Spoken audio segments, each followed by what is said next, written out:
Hello guys, welcome back to my channel study more Ravi.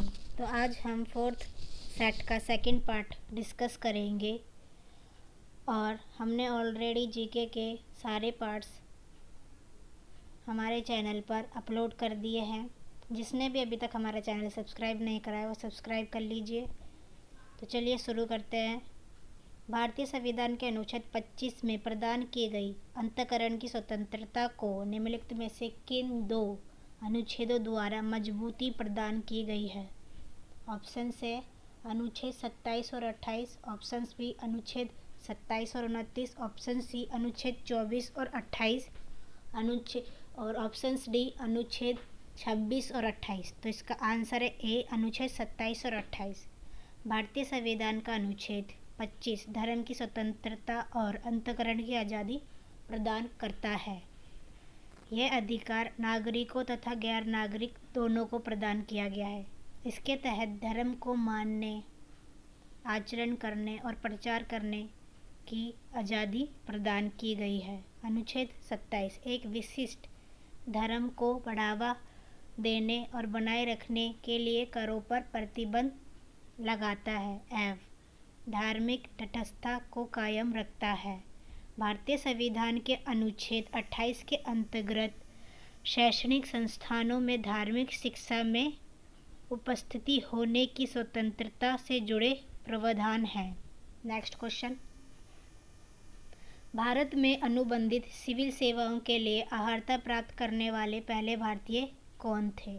A Satyendra Nath Tagore, B Subhash Chandra Bose, C Surendra Nath Banerjee, D Rajagopalachari. तो इसका answer है ए सत्येंद्र नाथ टैगोर।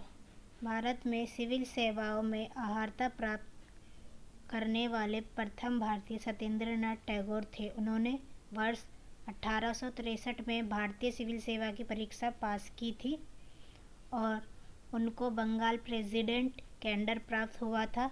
भारतीय civil परीक्षा पहली बार 1855 में लंदन में हुई थी। नेक्स्ट क्वेश्चन, मूल संविधान में 395 अनुच्छेद थे जो डैश भागों में विभाजित थे? ए 19 भागों में, बी 24 भागों में, सी 22 भागों में, डी 21 भागों में। तो इसका आंसर है सी 22 भागों में। भारतीय संविधान भारत का सर्वोच्च विधान है जो कि संविधान सभा द्वारा 26 नवंबर 1949 को गृहीत हुआ था तथा 26 जनवरी 1950 को पूर्ण रूप से लागू हुआ था।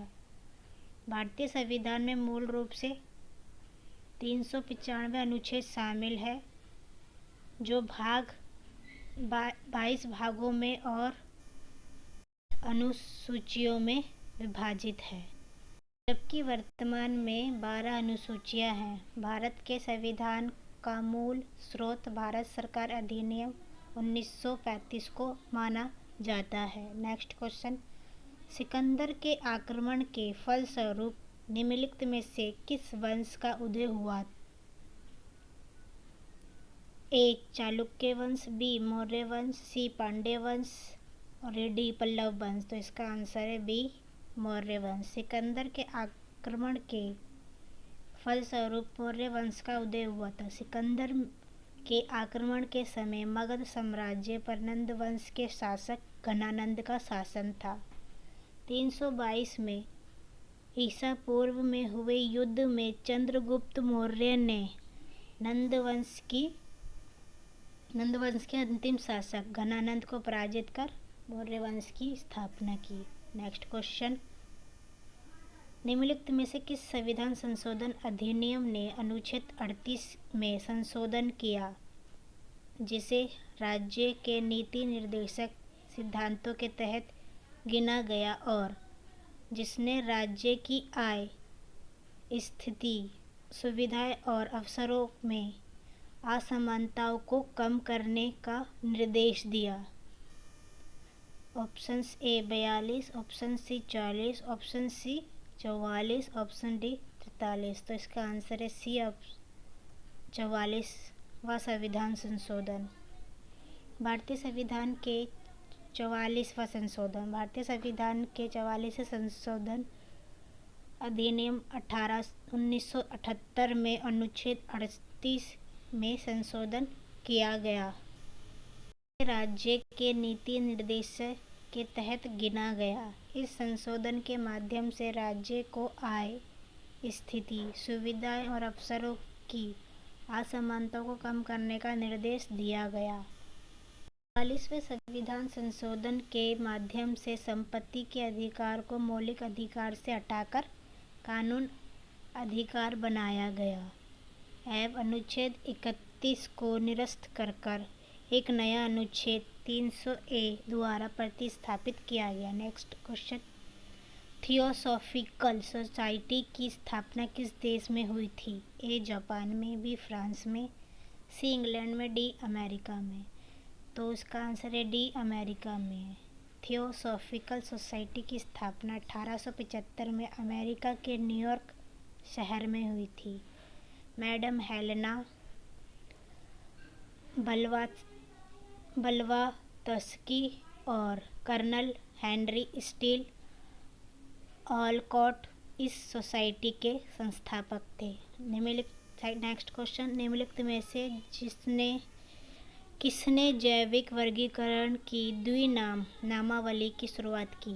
ए John Ray, B Charles Darwin, C Linnaeus, D अरस्तु। तो इसका आंसर है सी लिनियस। नामावली जीवों और वनस्पतियों के जैविक वर्गीकरण की वैज्ञानिक पद्धति है। इस पद्धति के अनुसार दो नाम वर्गीकृत किए गए जाते हैं। पहला नाम वंश और दूसरा नाम जाति होता है।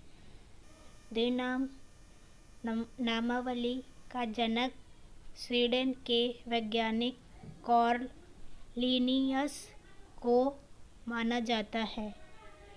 उदाहरण, मनुष्य का वैज्ञानिक नाम होमो सैपियंस है। नेक्स्ट क्वेश्चन, भारत ने 1991 में NEP की घोषणा की। NEP का अर्थ क्या है? New economic provision, B new economic policy, C national economic policy, D national export plan. New economic policy. NEP का पूरा नाम न्यू इकोनॉमिक पॉलिसी। NEP सन 1991 में प्रधानमंत्री नरसिम्हा राव के शासनकाल में प्रारंभ की गई थी। इस नीति का निर्माण आर्थिक संकट से उबरने के लिए किया गया था। NEP को उदारीकरण, निजीकरण और वैश्वीकरण LPG मॉडल से भी जाना जाता है। नेक्स्ट क्वेश्चन, भारत में निम्नलिखित में से किस राज्य में आज भी कृषि में प्राचीन बांस ड्रिप सिंचाई तकनीक का उपयोग किया जाता है? ए तेलंगाना, बी मेघालय, सी महाराष्ट्र, डी छत्तीसगढ़। तो इसका आंसर है बी मेघालय। भारत में मेघालय राज्य में आज भी बांस ड्रिप सिंचाई तकनीक का उपयोग किया जाता है। इस प्रणाली में बांस की पाइप का उपयोग करके नदियों और झरनों से पानी निकाला जाता है तथा बांस पाइप में आए पानी को निर्धारित स्थान पर पहुंचाया जाता है। ये प्रणाली 200 साल पुरानी है। शंभू महाराज को किस प्रकार के नृत्य के लिए संगीत नाटक अकादमी फेलोशिप प्रदान की गई?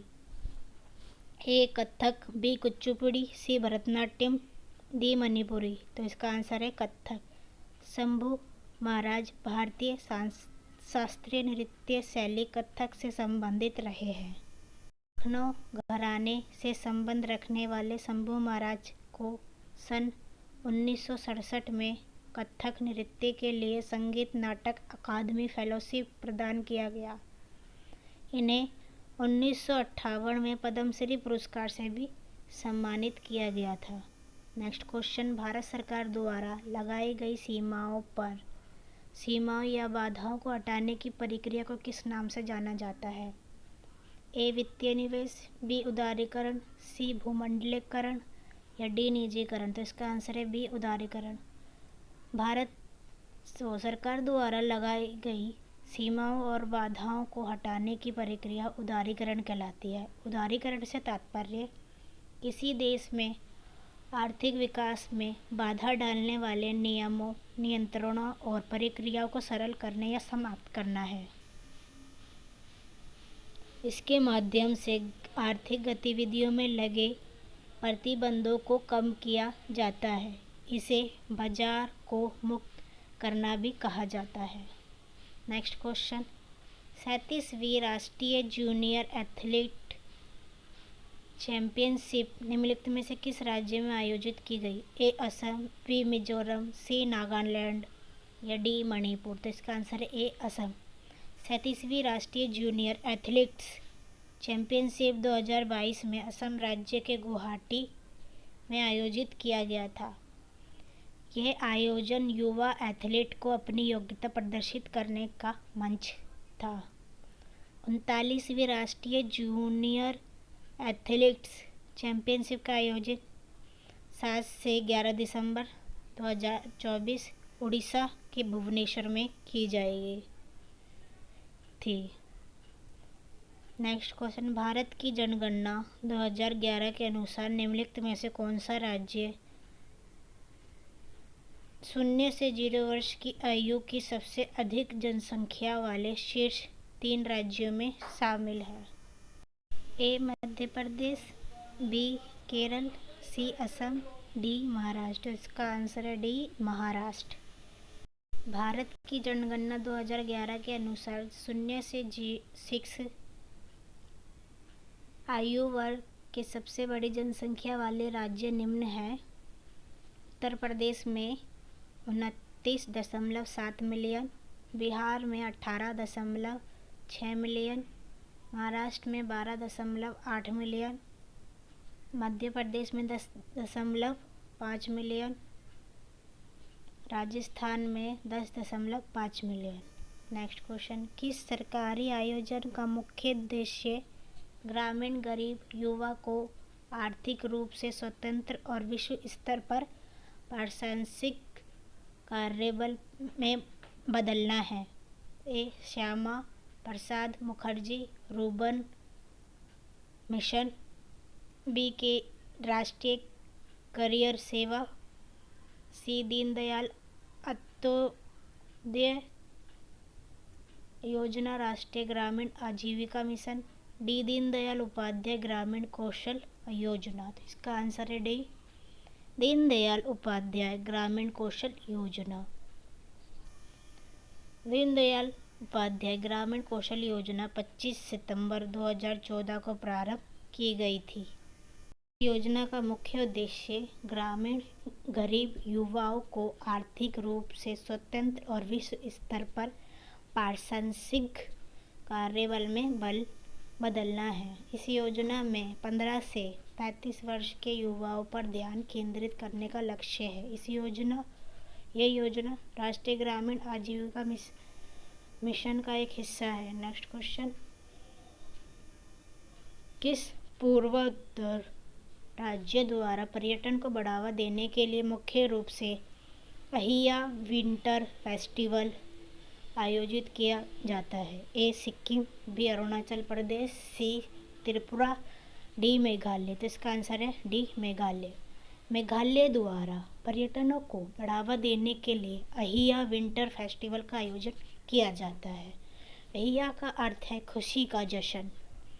यह पश्चिम गारो हिल्स का वार्षिक शीतकालीन महोत्सव है जो 4 दिन तक चलता है। नेक्स्ट क्वेश्चन,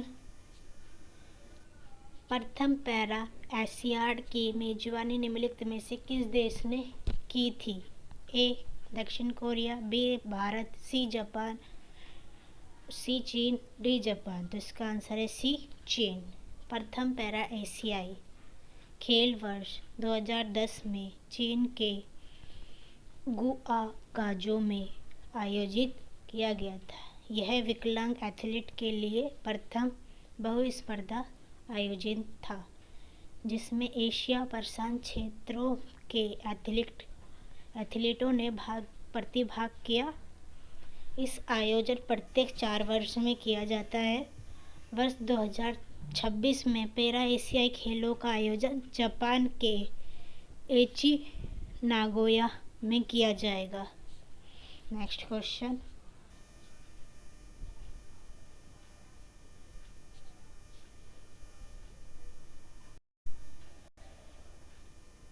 निम्नलिखित में से कौन सी हस्ती एक पुरस्कार विजेता मोहिनीअट्टम नृत्यकांगना है?